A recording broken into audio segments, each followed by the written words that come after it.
descobri que não sou o verdadeiro filho do meu pai, e ele sabia disso o tempo todo. Oi, Reddit. Meu pai morreu há 2 meses. Hoje. Faz exatamente 63 dias. Câncer de pâncreas. Foi uma coisa furtiva, uma sombra que se alojou dentro dele e o devorou de dentro para fora. Foi rápido, brutal e, acima de tudo, silencioso. O que, de uma forma que agora me destrói, se encaixa perfeitamente nele. Meu pai era uma rocha. Um homem de 68 anos, com mãos que eram mapas de uma vida de trabalho. Mãos calejadas, grossas, com pequenas cicatrizes brancas que eu costumava traçar quando criança. E ele possuía um silêncio que era uma força arquitetônica. Preenchia a casa. Dava-lhe forma. Ele não era um homem de abraços fáceis, ou de eu te amo ditos ao vento. O amor dele era uma coisa demonstrada em física. Era a bicicleta que ele consertou para mim numa manhã de sábado, a corrente lubrificada, o pneu remendado, sem que eu pedisse. Era a vez que ele dirigiu 3 horas no meio de uma tempestade de granizo para me buscar na faculdade, meu carro morto no acostamento. Ele não disse nada quando cheguei na cabine quente do seu caminhão. Ele apenas ligou o aquecedor no máximo e me passou um café de uma garrafa térmica. O vapor quente no meu rosto, o silêncio confortável da cabine, isso era o eu te amo dele. Eu cresci imerso nesse silêncio, interpretando-o como estoicismo. Que a profundidade dele estava trancada, e que ele simplesmente não tinha a chave. Eu o amava por isso, por essa constância firme, essa gravidade que era mais sentida do que ouvida. O funeral. Deus, o funeral. Foi um borrão de formalidade e cheiros. Um ataque sensorial. O cheiro enjoativo e ceroso dos lírios brancos, uma fragrância de morte que se recusava a ser ignorada, tão espessa que parecia grudar na parte de trás da minha garganta. O cheiro do verniz pesado do caixão, tão brilhante sob as luzes da capela que parecia molhado. E o cheiro do terno velho do meu pai, um cheiro de naftalina e do sabão em pó da minha mãe, que ela insistiu que ele usasse. Lembro-me de olhar para minha mãe. O rosto dela estava pálido, uma porcelana fina e rachada. Inchado. Seus olhos, normalmente tão vivos, estavam opacos, como vidro fosco. Ela parecia tão pequena, uma coisa frágil que o terno preto ameaçava engolir. Eu senti uma onda de proteção tão feroz que me deixou tonto. Ela parecia uma criança perdida sem ele ao seu lado. A casa, nos dias seguintes, ficou quieta demais. O silêncio dele não era mais uma presença, era uma ausência. Era um vácuo que sugava todo o som, toda a cor. O rangido da cadeira de balanço dele parou. O som dos seus passos pesados no corredor desapareceu. O gotejar da torneira da cozinha, que ele sempre prometia consertar, agora soava como um martelo. O silêncio se tornou um grito. Na semana passada, minha mãe me pediu ajuda para organizar o sótão. Sua voz era fina, um fio de vidro prestes a quebrar. Ela mal conseguia formar as palavras, apenas gesticulou para cima, dizendo que havia muita coisa dele lá, e que ela não conseguia fazer aquilo sozinha. O sótão. O lugar que era meu reino quando criança. O lugar onde eu era um cavaleiro, um astronauta, um rei. Hoje, quando abri a porta, o ar que desceu por aquela escada estreita me atingiu como um soco físico. Não era um cheiro ruim, não no sentido de podre. Era o cheiro da minha infância. Era poeira seca, uma poeira de décadas, que arranhava a garganta. Era o cheiro da madeira de cedro das vigas, pungente e medicinal. Era naftalina, um cheiro químico e limpo. E o aroma ácido, quase de vinagre, de papel velho e cola secando. Era o cheiro de tardes chuvosas, de fantasias de super-heróis, de segredos de criança. Hoje, esse cheiro parecia diferente. Corrosivo. Era o cheiro de coisas mortas. O cheiro do tempo. Lá em cima, estava quente. Um calor sufocante, sem brisa. O ar era pesado, grosso, e grudava na minha pele como um filme oleoso. A poeira dançava em colunas grossas no único feixe de luz que vinha de uma lâmpada nua, pendurada no centro por um fio preto puído. A lâmpada emitia um zumbido. Um zumbido baixo, elétrico, que parecia a única coisa viva ali. Um inseto frenético preso no vidro. Essa luz fraca lançava sombras longas e doentias nos cantos, fazendo as pilhas de caixas parecerem criaturas agachadas. A vida inteira da minha família, reduzida a torres de papelão. Eu mexi em coisas que não via há 20 anos. Meus velhos cadernos de escola. A caligrafia redonda de criança, as margens cheias de desenhos de naves espaciais. Brinquedos quebrados, um boneco de ação sem um braço, um carrinho de metal com a tinta descascada. E, no canto, um berço. Desmontado, as peças de madeira clara empilhadas de forma organizada. Presumi ser o meu. E então, no canto mais escuro, atrás de uma pilha de malas de viagem velhas com as fivelas enferrujadas, eu a vi. Não era uma caixa de papelão. Era uma caixa de madeira. Mogno, talvez. Escura, polida, com acabamento de latão nos cantos, agora verde e opaco pelo tempo. E estava trancada. Um cadeado de bronze pesado, também verde, fechava-a. Minha voz soou abafada pelo ar espesso quando perguntei o que era aquilo. Minha mãe se virou. O rosto dela, sob a luz amarela doentia da lâmpada, parecia uma máscara de cera. Seus olhos se arregalaram. Ela desviou o olhar da caixa, um movimento físico rápido, como se olhar para ela machucasse. Como se fosse o sol. Ela murmurou, o som mal saindo, enquanto torcia as mãos no avental florido agora cinza de poeira. Ela não sabia. Disse que era dele. Que sempre esteve lá. Que ele havia dito que era pessoal, privado. O zumbido da lâmpada pareceu aumentar de volume, preenchendo meus ouvidos. Perguntei desde quando. Ela hesitou, e sua voz era quase inaudível. Disse que desde sempre. Desde antes de eu nascer, ela achava. Desde antes de eu nascer. A curiosidade. Não era mais só curiosidade. Era uma necessidade. Uma coceira na base do meu crânio. Meu pai não era um homem de segredos. Ele era um homem simples. Aberto. Ou era o que eu pensava. Minha mãe acrescentou que ele nunca a deixou mexer. Que ele ficava zangado. Ela confessou que uma vez, apenas tocou na caixa, e ele gritou. E meu pai nunca gritava. Isso me paralisou por um segundo. Meu pai gritando. A imagem não se encaixava. Era como tentar imaginar a neve pegando fogo. Fui até minha antiga caixa de ferramentas, que estava enferrujando em uma prateleira. Peguei um pé de cabra. O metal estava frio na minha mão suada. Eu menti, para ela e para mim mesmo. Disse que talvez tivesse documentos importantes, coisas do seguro, a escritura da casa. Um som rasgou o ar do sótão. Um não que foi mais pânico do que palavra. Ela se jogou na minha frente, ou tentou, os pés descalços fazendo um som suave no chão empoeirado. Ela agarrou meu braço. Sua mão estava gelada. Gelada como pedra, apesar do calor doentio do sótão.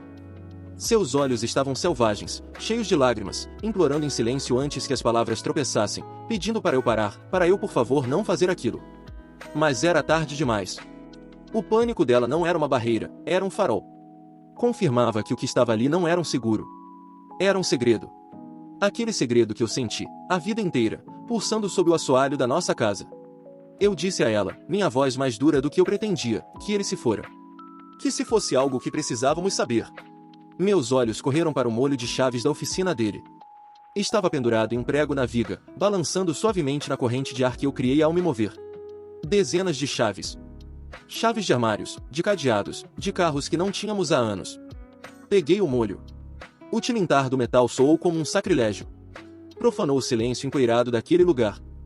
Ela sussurrou outro não, mas era um som derrotado. Ela recuou, tropeçando em uma caixa de álbuns de fotos, e se encostou na parede, cobrindo a boca com as duas mãos. Ela não estava mais tentando me impedir. Estava se preparando para o impacto. A primeira chave não entrou. A segunda girou, mas não abriu.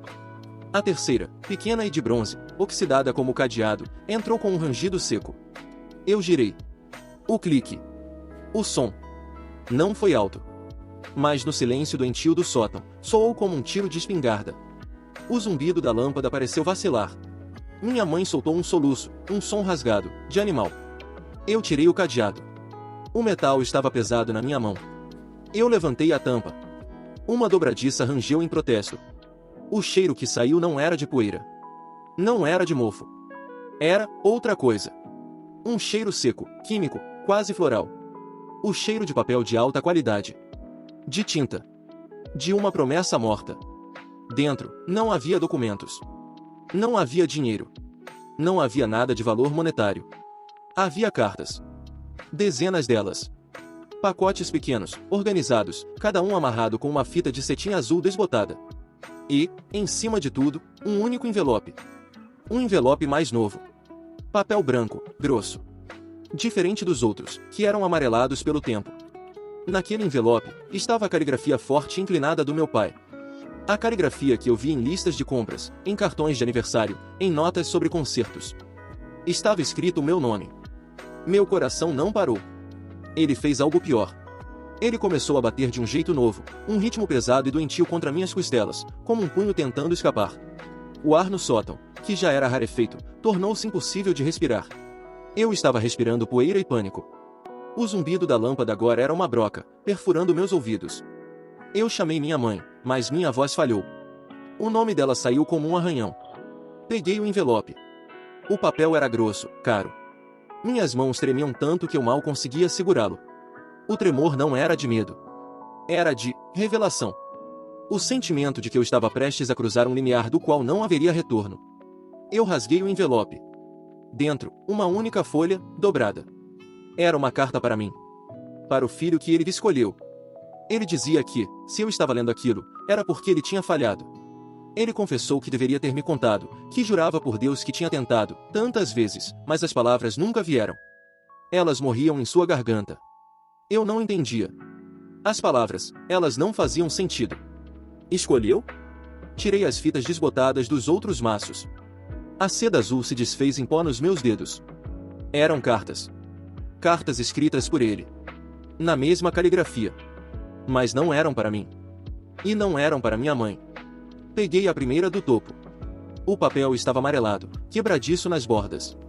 A tinta, antes preta, agora era um marrom desbotado. Tinha uma data. 35 anos atrás. Um ano inteiro antes de eu nascer. Era para o seu verdadeiro filho. Para Miguel.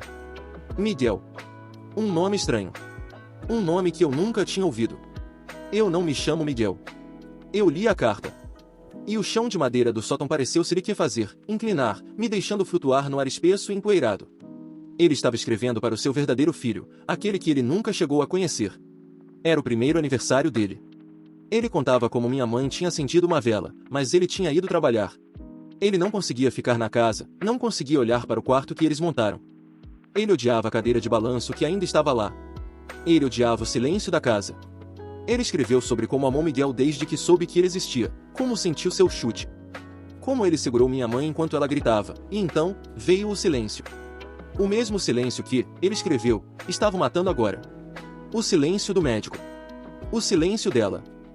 Ele se perguntava como poderia ser pai de um fantasma. Como poderia continuar? Ele terminava dizendo que carregaria aquela culpa, aquele vazio, aquele quarto vazio, todos os dias da sua vida. Meu estômago se revirou. Um gosto ácido, de bile, subiu pela minha garganta. O cheiro de poeira e cedro agora era o cheiro de morte, de algo podre, de um berçário que nunca foi usado. Meus olhos se voltaram, contra a minha vontade, para o berço desmontado no canto. Não era o meu. Era do Miguel. O filho deles. O filho que morreu. Minhas pernas cederam. Eu não me sentei. Eu desabei. Caí de joelhos no chão de madeira, o impacto fazendo a poeira subir ao meu redor. O pó sujou minhas calças, mas eu não senti. Eu não sentia nada além de um frio profundo. O mundo inteiro. A minha vida inteira. Aquele silêncio. Aquele homem. Meu pai. Meu pai quieto e firme. Ele não era contido. Ele não era estoico. Ele estava quebrado. Ele estava de luto. Um luto de 35 anos. Mas, e eu? Onde eu me encaixava nisso? Minhas mãos trêmulas pegaram outra carta. Datada de alguns meses antes do meu nascimento. Nela, ele escrevia que talvez o destino estivesse lhe dando uma segunda chance. Um menino. Saudável. No mesmo hospital. A mãe dele, ele escreveu, era muito jovem, uma criança ela mesma, e não podia ficar com ele. Ele descreveu minha mãe, como ela não saía do quarto desde que Miguel se fora. Como ela era uma casca, não falava. Mas naquele dia, quando ele falou sobre esse outro menino, ele viu algo. Um brilho. A primeira luz em um ano. Ela tinha apertado a mão dele. Ele confessava na carta que sabia que não era certo, que aquele bebê não era o Miguel. Ninguém nunca seria. Mas talvez ele pudesse ser algo. Talvez fosse a única forma de curar aquilo. De trazer minha mãe de volta do lugar escuro onde ela estava. De ter uma razão para não odiar a cadeira de balanço. Ele terminava dizendo que não sabia se conseguiria fazer certo daquela vez, que não sabia se merecia, mas que prometia tentar. Um frio que não era físico. Era um frio na alma. Começou na base da minha espinha e se alojou no meu crânio, congelando meus pensamentos. Eu não era o filho deles. Eu era o remendo. Eu era o curativo sobre a ferida infeccionada de Miguel. Eu era o substituto. Eu levantei minha cabeça. O movimento pareceu levar uma eternidade. Olhei para minha mãe. Ela não estava mais se escondendo. Ela estava encolhida perto da escada, soluçando abertamente. O tipo de choro feio, sem ar, que vem do fundo do estômago. Um som que eu nunca a ouvi fazer. Ela não era minha mãe, era uma estátua de sal, se dissolvendo em dor. Eu gaguejei. O som da minha própria voz era estranho, alto demais. Eu perguntei se eu era adotado. A palavra saiu da minha boca e pairou no ar empoeirado. Ela soava obscena. Ela balançou a cabeça, um movimento frenético, incapaz de falar. Eu gritei. Perguntei por quê. Por que eles nunca me contaram? Ela finalmente conseguiu falar, a voz rasgada. Ela gritou de volta que ele queria. Que todo meu aniversário, ele dizia que hoje era o dia. Mas ele tinha tanto medo. Medo que eu os odiasse. Medo que eu achasse que eu não era. A palavra que ela usou foi suficiente. Eu era o substituto. A segunda escolha. Ela se arrastou pelo chão até mim, agarrando a frente da minha camisa com uma força que eu não sabia que ela tinha. As unhas dela cravaram no meu peito. Ela gritou que eu não entendia. Que no começo, talvez. Para ele, talvez. Mas que eu tinha salvado eles. Que eu a salvei. Que ela estava morrendo, e eu a trouxe de volta. Que eu não era um substituto. Eu era um milagre. Eu não conseguia processar. Eu não conseguia respirar. A minha vida inteira. Cada memória. Cada momento de silêncio do meu pai. Não era estoicismo. Era culpa. Era dor de olhar para cada vez que ele me ensinou algo, a andar de bicicleta, a pescar, a dirigir, ele estava ensinando a mim, ou estava ensinando ao Miguel, através de mim?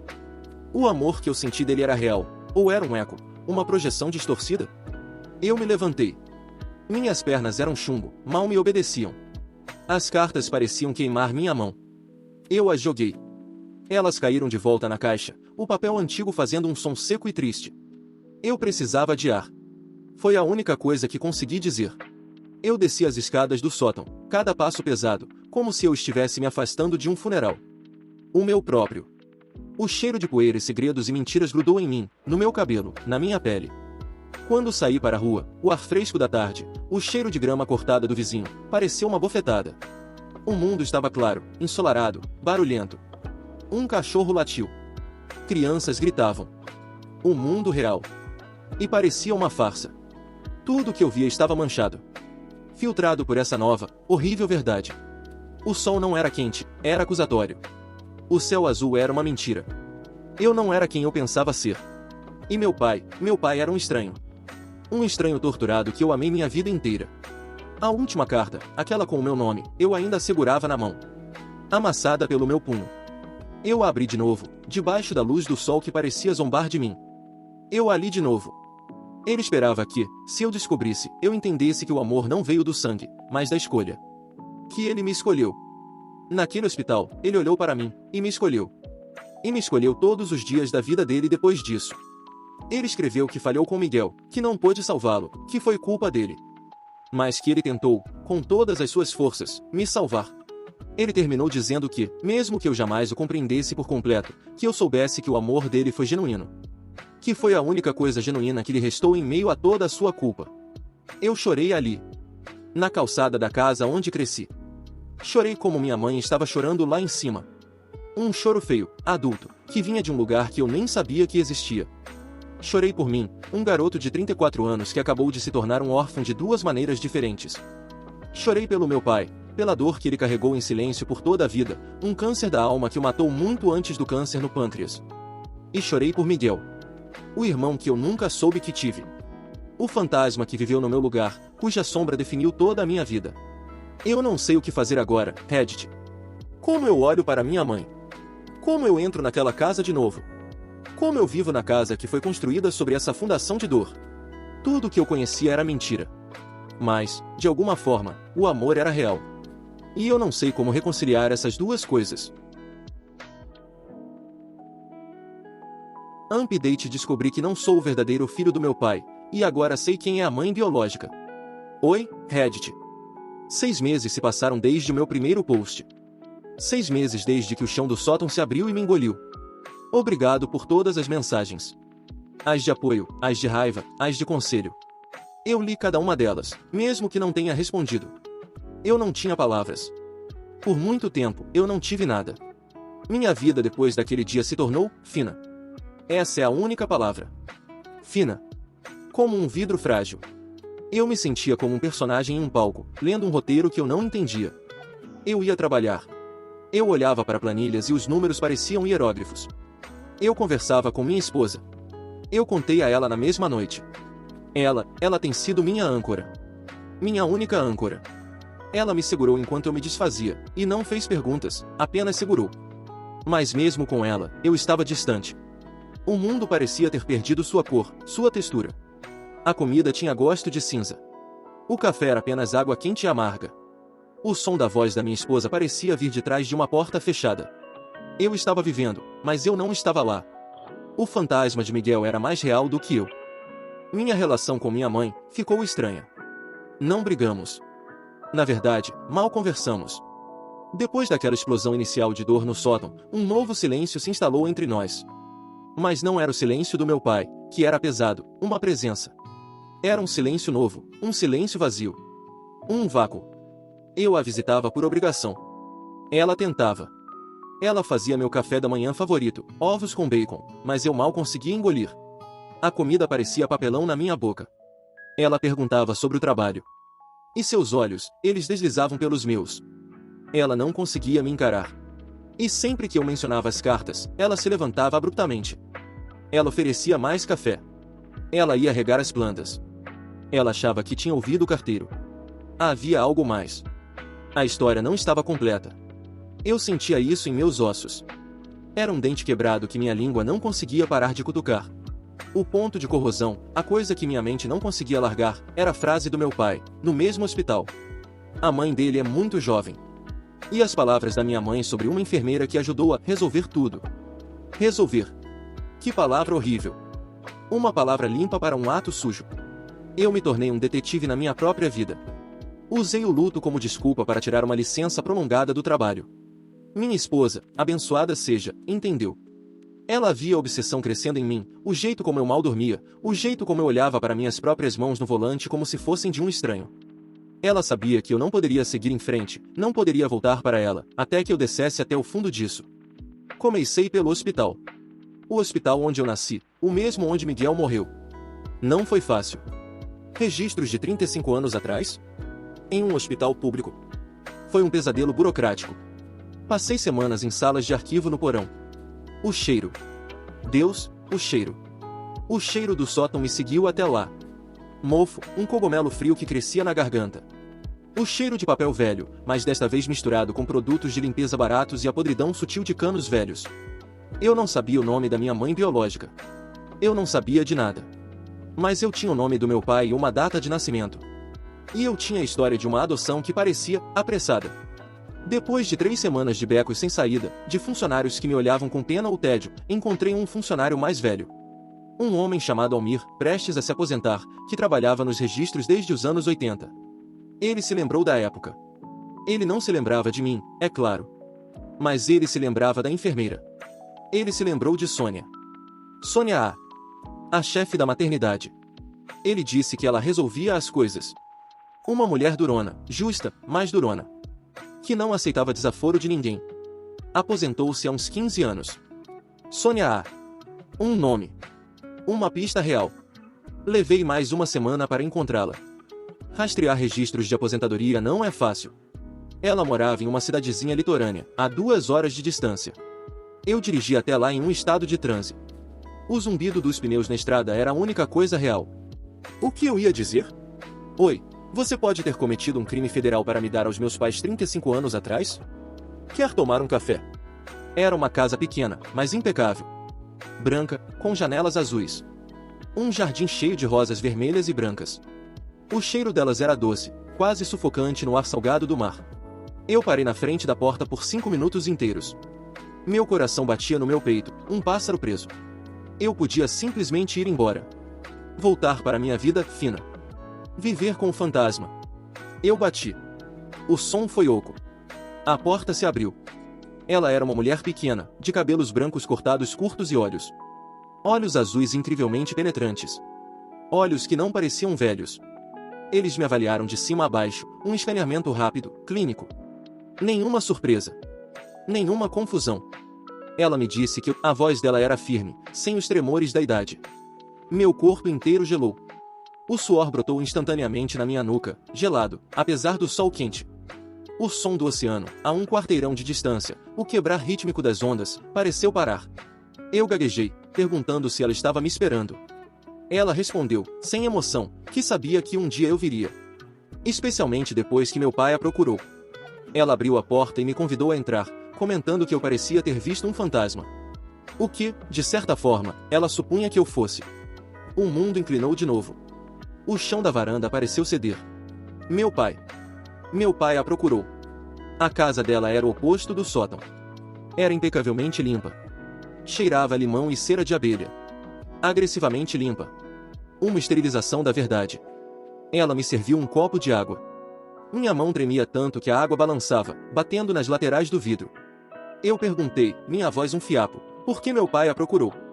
Sônia sentou-se à minha frente, em uma poltrona de vime. Ela não era como minha mãe, cheia de emoções frágeis e bordas suaves. Ela era como granito. Ela me explicou que ele estava doente. Que ele sabia que o tempo estava acabando. Ele queria saber se ainda era possível contatar minha mãe biológica. Ele tinha coisas que precisava acertar. Eu disse, mais para mim mesmo do que para ela, que então era verdade o que eu li nas cartas. Que eu fui adotado. Que minha mãe era uma adolescente. Sônia me interrompeu. Não com grosseria, mas com uma finalidade absoluta, como um juiz batendo um martelo. Ela disse, não. Uma palavra. O zumbido voltou aos meus ouvidos. O quê? Ela repetiu. Que eu não fui adotado. Eu pisquei. A água no copo. O relógio cuco na parede, fazendo um tic-tac alto e rítmico. O cheiro de limão. Tudo parecia distorcido, como olhar através de um vidro grosso e ondulado. Eu não entendia. As cartas. Meu pai. Miguel. Ela suspirou, e pela primeira vez, seus olhos azuis suavizaram, perderam o brilho de bisturi. Ela falou sobre Miguel. Que foi uma tragédia. Que meu pai e minha mãe ficaram devastados. Minha mãe, especialmente. Uma depressão terrível. Pós-parto, luto, ela ficou no hospital por semanas. Não falava com ninguém. E eu, ela continuou, nasci 3 dias depois que Miguel foi enterrado. No mesmo hospital. Eu perguntei sobre minha mãe biológica. Sônia se inclinou para a frente, a voz baixando para um tom de conspiração. Minha mãe biológica tinha 17 anos. Era uma garota assustada de uma família religiosa rigorosa. E ela estava morrendo. Um zumbido agudo começou em meus ouvidos. Morrendo? Sim. Complicações pós-parto. Uma infecção que ninguém conseguiu parar. Ela durou uma semana depois que eu nasci. Ela nunca me segurou. Eu senti meu estômago despencar. O gosto de bile voltou. Eu gaguejei, perguntando quem era ela. E então, Sônia disse as palavras. As palavras que reescreveram minha vida pela segunda vez em 6 meses. Ela explicou que o pai da garota teria matado os dois se descobrisse. Ela escondeu a gravidez até o fim. O pai do bebê, ele a ajudou. Ele a escondeu. Ele a trouxe para o hospital. Ele pagou pelas contas em dinheiro. Ele estava lá quando ela morreu. O pai do bebê. A minha mente estava tentando juntar as peças, mas elas não se encaixavam. Sônia me olhou. Ela não precisava dizer.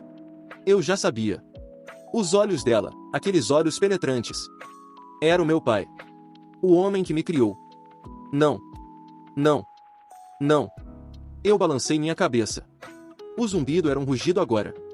O quarto estava girando. O tic-tac do relógio era um martelo batendo em um prego, de novo e de novo. Eu tentei argumentar. As cartas. Ele me escolheu. Ele disse que eu era uma segunda chance. Sônia foi direta, sem rodeios. Ele mentiu. Ele mentiu para minha mãe. Ele mentiu nas cartas para Miguel. Talvez ele tenha mentido para si mesmo. Ela não sabia. Mas ela estava lá. Ela me contou a história. A história real. Meu pai teve um caso. Um caso breve e desesperado com uma garota de 17 anos que trabalhava no café que ele frequentava. Ele terminou quando descobriu que minha mãe estava grávida de Miguel.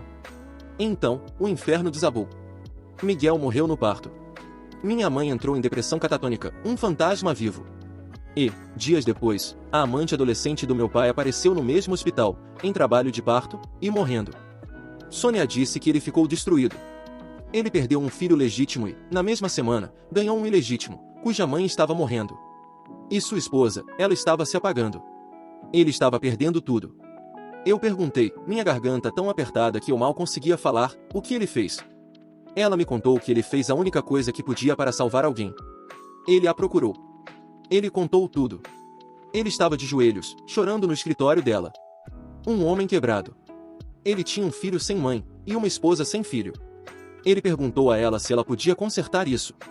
E ela resolveu as coisas. Ela fez a papelada parecer uma adoção privada e anônima. Ela disse à minha mãe que uma jovem tinha desistido de um bebê. Que era um presente de Deus. Uma segunda chance. Eu perguntei se minha mãe acreditou. Sônia me corrigiu, a voz firme.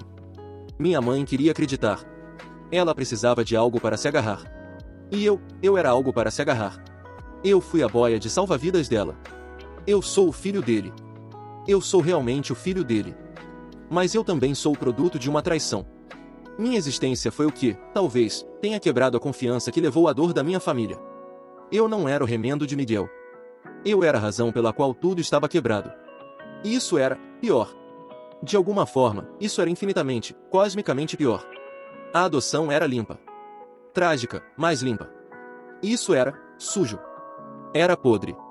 Eu mal conseguia falar. Eu mencionei a visita do meu pai a ela, 2 anos atrás. Como ele perguntou sobre ela. Minha mãe biológica. Ela confirmou. Ele estava tentando fazer as pazes com os fantasmas dele. Ele carregava tanta culpa. Por todos. Pela minha mãe, por mim, pela garota que morreu. Por Miguel. Eu perguntei o que ela disse a ele. Ela disse a verdade. Que ela estava morta há muito tempo. Mas, ela tinha algo para ele. Algo que ela me fez prometer entregar, se ele perguntasse. Ela sabia que não ia sobreviver. Sônia se levantou e foi até uma escrivaninha de madeira escura. Ela abriu uma gaveta e tirou um envelope velho, amarelado, com as bordas rasgadas. Não era da caligrafia do meu pai. A caligrafia era redonda, feminina, quase infantil. Ela explicou que a garota escreveu aquilo nos seus últimos dias. Ela fez jurar que só entregaria a ele. Mas ele morreu antes que ela pudesse. Ela achava que pertencia a mim agora. Minhas mãos estavam firmes agora. O choque tinha me deixado dormente, clínico. Eu peguei o envelope. O papel era fino. Eu o abri. Era uma única página de um caderno de escola, com as linhas azuis pálidas. A caligrafia era redonda, infantil. A tinta de uma caneta esferográfica azul simples. E as palavras eram um soco. Ela sabia que ele ficaria comigo, via como ele me olhava pelo vidro, mesmo tentando esconder. Ela pedia para ele me dizer que ela sentia muito. E pedia para ele dizer à esposa dele que ela sentia muito por tudo. Ela jurava que não sabia sobre ela. Ela o perdoava. Ela escreveu que eu tinha sorte de tê-lo como pai. E agradecia por ele cuidar do nosso filho melhor do que ela conseguiria. Ela pedia que ele me desse uma vida boa. Não havia nome. Eu li a carta. De novo. E de novo. Nosso filho. Eu sou filho de um caso. Eu sou o segredo que meu pai guardou de minha mãe. E minha mãe. A mulher que me criou. Ela sabia? Sônia deve ter lido minha mente. Seus olhos de bisturi nunca deixaram. Ela me disse que minha mãe, a que me criou, era uma mulher mais forte do que eu imaginava. Ela me perguntou se eu realmente achava que ela viveu com meu pai por 35 anos e não sabia. Se ela nunca viu a semelhança em meus olhos. No meu queixo. No meu temperamento. Eu pensei nas décadas de silêncio. No jeito como ela desviava o olhar. No pânico dela no sótão. Eu disse, como uma declaração, não uma pergunta, que ela sabia. O ar saiu dos meus pulmões. Sônia confirmou. Ela sabia. Ela sabia que eu era o filho da traição do marido dela. E ela me amou mesmo assim. Ela escolheu me amar. Todos os dias. Assim como ele. Eu saí da casa de Sônia. Eu não me lembro de ter me despedido. Eu dirigi até a praia. Sentei-me na areia, o ar frio do inverno batendo no meu rosto, fazendo meus olhos lacrimejarem. O oceano era cinza e violento. Uma máquina furiosa. Eu chorei. Mas não eram as lágrimas de antes. Não eram lágrimas de confusão ou de me sentir um substituto. Eram lágrimas de raiva. Uma raiva pura e quente pelo meu pai, por suas mentiras, por sua fraqueza. E de uma gratidão. Uma gratidão tão profunda, tão avassaladora, que doía fisicamente no meu peito. Gratidão pela minha mãe. A mulher que me criou. A santa. A mulher que olhou para a prova viva da infidelidade de seu marido, um bebê que chegou dias depois que ela enterrou seu próprio filho e o chamou de seu.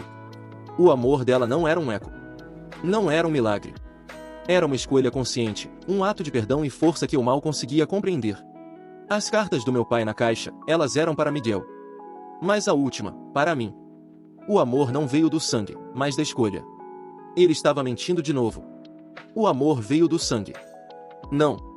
Eu parei. O som das ondas batendo. Ele não estava mentindo. Ele não estava falando dele mesmo.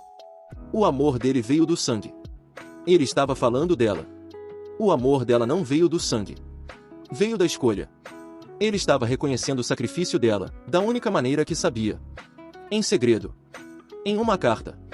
Eu voltei para casa naquela noite. Era tarde. Minha mãe estava na cozinha, fingindo ler o jornal na mesa. Ela estava me esperando. Eu parei na porta. Ela ergueu os olhos.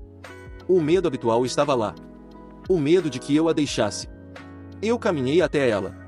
E pela primeira vez desde que eu era criança, eu me ajoelhei na frente dela. Eu coloquei minha cabeça em seu colo, o cheiro dela de sabão e chá me envolvendo. E eu desabei. Eu não disse nada. Eu não precisava. Eu senti a mão dela, envelhecida e trêmula, pousar no meu cabelo.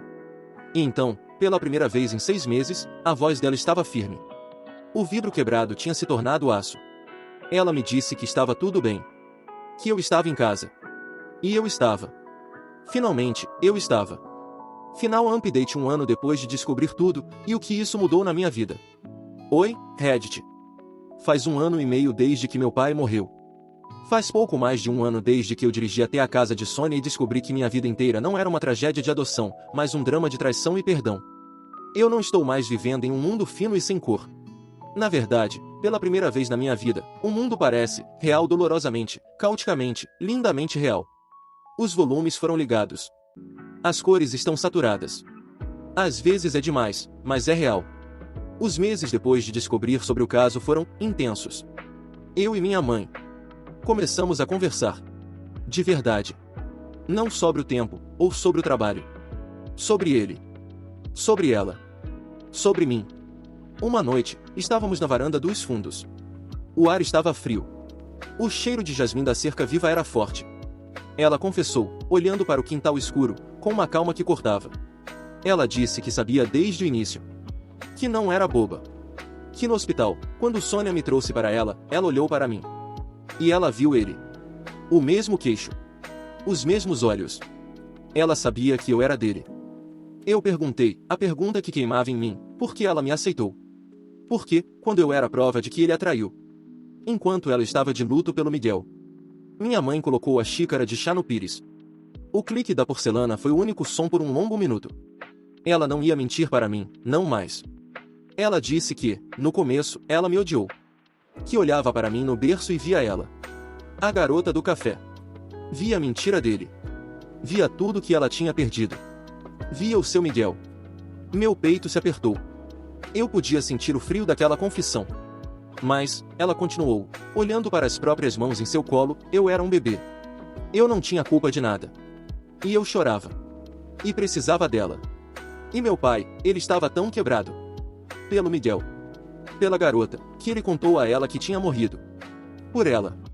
Ele era um homem se afogando em culpa, e ele estava se agarrando a mim para não afundar. Ela olhou para mim. Os olhos dela, que eu sempre vi como gentis e às vezes medrosos, eram feitos de aço puro. Ela me disse que tinha uma escolha. Ela podia deixar a dor e a raiva nos destruir. Destruir ele, destruir a mim, e a ela mesma. Ela podia ir embora. Podia me entregar. Ou ela podia escolher. Ela perdeu o Miguel. Ela não ia perder o marido, o filho dela. Também. Eu perguntei se ela o perdoou. Ela balançou a cabeça. Disse que não, não ali. Que o perdão é fácil. As pessoas falam de perdão como se fosse uma borracha, mas não é. O que ela fez foi mais difícil. Ela entendeu. E ela escolheu. Ela me escolheu. Ela escolheu a família deles. E todos os dias, por 35 anos, ela acordou e fez essa escolha de novo. E de novo. Ela me disse que o amor de verdade, não é um sentimento. É uma disciplina. Eu fiz um teste de DNA. Eu precisava. Não porque eu duvidasse de Sônia. Eu acreditava nela. Mas porque eu precisava de algo físico. O sótão tinha as cartas. Eu precisava do meu próprio documento. A confirmação oficial, preto no branco. Usei uma escova de dentes velha do meu pai que minha mãe, em seu luto, ainda não tinha jogado fora. O resultado chegou em um e-mail clínico, sem emoção. 99,98% de compatibilidade. Eu imprimi o resultado. O som da impressora no meu escritório silencioso era alto, mecânico. O cheiro do toner quente. Eu peguei o papel. Eu o dobrei e o coloquei na caixa de madeira. Junto com as cartas do meu pai para Miguel, e a carta da minha mãe biológica para ele. Eu não sei o nome dela. Eu nunca saberei. Sônia disse que o segredo morreu com meu pai e com os pais dela. E eu estou bem com isso. Ela me deu a vida, e meu pai me deu a chance de vivê-la. E minha mãe me deu tudo. A maior mudança, no entanto, aconteceu há 4 meses. Minha esposa e eu. Nós tivemos um filho. O parto foi longo. Foi assustador. O hospital. O cheiro. Aquele cheiro de antisséptico e algo metálico, de sangue. Por um momento, o fantasma do meu pai, de Miguel, da minha mãe biológica, estava ali comigo. Aquele mesmo hospital. Um ciclo. Mas então, minha esposa foi uma guerreira. E quando o médico finalmente colocou aquele bebê gritando, vermelho, enrugado e coberto de tudo, nos meus braços, o universo parou. Eu olhei para aquele rostinho minúsculo. Eu senti o peso dele. O calor dele. Um pequeno sol contra o meu peito. O cheiro dele, não de hospital, mas de vida nova. E um tipo de amor que não é uma escolha, não é uma disciplina, é apenas uma força da natureza. É uma avalanche. É um tipo de amor que te acerta como um trem e te refaz por dentro. E naquele momento, segurando meu filho, eu finalmente entendi meu pai. Eu entendi a dor de perder um. A dor que ele deve ter sentido por Miguel. E eu entendi a necessidade desesperada, irracional, primal, de se agarrar ao outro. A mim. Eu entendi a culpa dele. A fraqueza dele. O amor desesperado dele. A mentira dele. Tudo. Meu pai não era um santo. Ele era um homem falho, quebrado, que tomou decisões terríveis e depois passou o resto da vida tentando, silenciosamente, fazer a coisa certa. Ele tentou transformar seu maior pecado em sua maior redenção. Ele tentou me amar o suficiente para compensar as 2 mães que eu perdi. Nós demos ao nosso filho o nome de Miguel. Minha mãe chorou quando contamos a ela. Ela segurou o neto, olhou para mim, e foi a primeira vez que a vi chorar de alegria. Uma alegria pura, sem a mancha da culpa ou da dor. O aço em seus olhos derreteu, e ela era apenas uma avó. Hoje, eu levei Miguel ao sótão. Minha mãe e eu limpamos tudo. Abrimos a janela. O ar agora é fresco. O sol entra. Não é mais um túmulo. É apenas um sótão. Eu mostrei a ele a caixa de madeira. Eu a mantive. Eu disse a ele, embora ele seja muito pequeno para entender, a voz embargada, que aquela era a história dele. A história do avô dele. E do tio-avô Miguel, que deu a ele o seu nome. Eu não vou esconder isso dele. Não haverá mais segredos. Ele vai crescer sabendo que o amor é complicado, que as pessoas são complicadas, que a vida é uma bagunça, mas que a escolha de amar, a disciplina de amar, é a coisa mais real e mais forte do mundo. Eu ainda visito o túmulo do meu pai. Eu levo Miguel comigo. Eu o sento na grama, e ele tenta comer as flores. Eu conto histórias ao meu pai. Sobre seu neto. Sobre como ele se parece com ele. Eu não sinto mais raiva. Eu não sinto mais confusão. Quando olho para a lápide de mármore frio, não vejo mais o homem quieto e contido que eu não entendia. Eu vejo um homem que amou tão ferozmente que quebrou as regras, que mentiu, que sacrificou sua própria honra para manter sua família unida. Eu coloco minha mão na pedra. Está fria, mas sólida. E em silêncio, eu digo a ele que eu entendo. E que eu o perdoo. O silêncio que volta não é mais vazio. Não é uma ausência. É paz. Nosso ciclo, o dele e o meu, finalmente se fechou. E o do meu filho está apenas começando.